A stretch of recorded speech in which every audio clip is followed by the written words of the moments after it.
আসসালামু আলাইকুম ওরহমতুল্লাহি ওয়াবারকাতুহু। আজকে আমি কথা বলবো কুরবানির বিষয়বস্তু নিয়ে। দেখুন, কতুলপুর থানা থেকে প্রত্যেকটি ইমামকে ডাকা হয়েছিল। আমরা সকল ইমাম সেখানে উপস্থিত ছিলাম।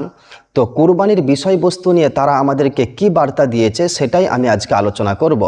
সেজন্য ভিডিওটি আপনারা শুরু থেকে শেষ পর্যন্ত ধৈর্য ধরে দেখবেন এবং নিজ দায়িত্বে ভিডিওটি বেশি বেশি করে শেয়ার করে মুসলমান ভাই ও বোনেদের কাছে পৌঁছে দেবেন। দেখুন, আমরা জানি কুরবানি আমাদের জন্য 6টি পশু জায়েজ, 6টি পশু দিয়ে আমরা কুরবানি করতে পারি। তার মধ্যে বড় পশু হচ্ছে 3টি, যেমন গরু, মহিষ আর উট। আর ছোট পশুর মধ্যে 3টি, ছাগল, ভেড়া, দুম্বা। এই 6টি পশু দিয়ে কুরবানি করা কিন্তু জায়েজ। কিন্তু বড় পশুর মধ্যে 2টি পশু, গরু এবং মহিষ যদি কুরবানি আপনাকে দিতে হয় তাহলে একটা লম্বা প্রসেস তারা আমাদেরকে বলে দিয়েছে। এই আইনটি মেনেই কিন্তু আমাদেরকে গরু বা মহিষ কুরবানি দিতে হবে। দেখেন, আপনি যদি গরু কুরবানি দেন তাহলে এই গরুটির বয়স হতে হবে 14 বছর। 14 বছরের উপরে হতে হবে বা 14 বছর হতে হবে। কিন্তু 14 বছরের নিচে যদি হয় তাহলে সেই গরুটি দিয়ে, সেই মহিষটি দিয়ে আপনি কুরবানি করতে পারবেন না। 14 বছর বয়স হয়েছে আপনি কি করে জানবেন? সেই জন্য আপনাকে 2টি কাজ করতে হবে। 1 নম্বর হলো পৌরসভার চেয়ারম্যান বা পঞ্চায়েত সমিতির সভাপতির স্বাক্ষর নিতে হবে। মানে এই দুজন আপনার গরুটাকে, মহিষটাকে দেখে তারা বলবে যে 14 বছর হয়েছে কি হয়নি। এরা সই করে দেবে, আপনি চলে আসবেন। তার পাশাপাশি আপনাকে কোনো একজন সরকারি পশু চিকিৎসকের কাছে গিয়ে তার সই করিয়ে আনতে হবে। মানে সে পশুটাকে দেখে বিবেচনা করে বলবে যে এর 14 বছর বয়স হয়েছে কি হয়নি। তার বীজখানে একটা কথা বলি, যে আপনি পঞ্চায়েতেই যান বা পৌরসভাতেই যান, সেখানেও কিন্তু আপনাকে সাথে করে গরুটা নিয়ে যেতে হবে।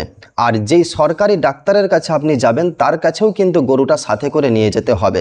এটা কিন্তু পসিবল নয়। কিন্তু যদিও আপনার জন্য সম্ভব হয়, আপনি করলেন। আপনি 2 ব্যক্তিরই সাইন করিয়ে আনলেন, 2 ব্যক্তি বলে দিলে এই পশুটির 14 বছর বয়স হয়ে গেছে। তারপরেও একটা ঝামেলার মধ্যে আপনাকে পড়তে হবে।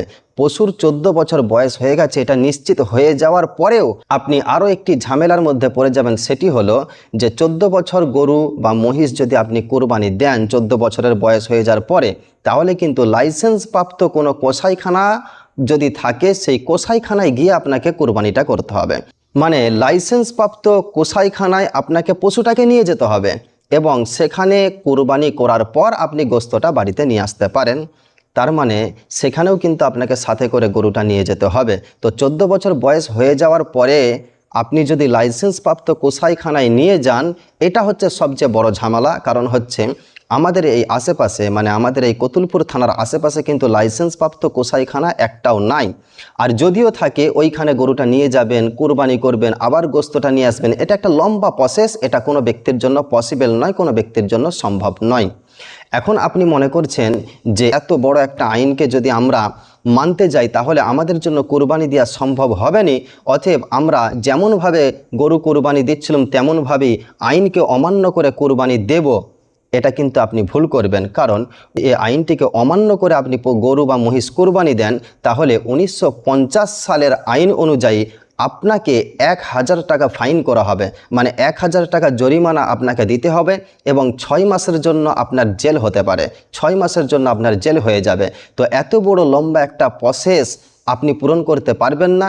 সেজন্য আমি বলবো যে গরু আর মহিষ কিনে কোরবানি দিয়ে আপনি কেন ঝামেলার মধ্যে জড়াতে যাবেন? কেন 6 মাস আপনি জেলের মধ্যে যাবেন, 1000 টাকা জরিমানা আপনি দিবেন?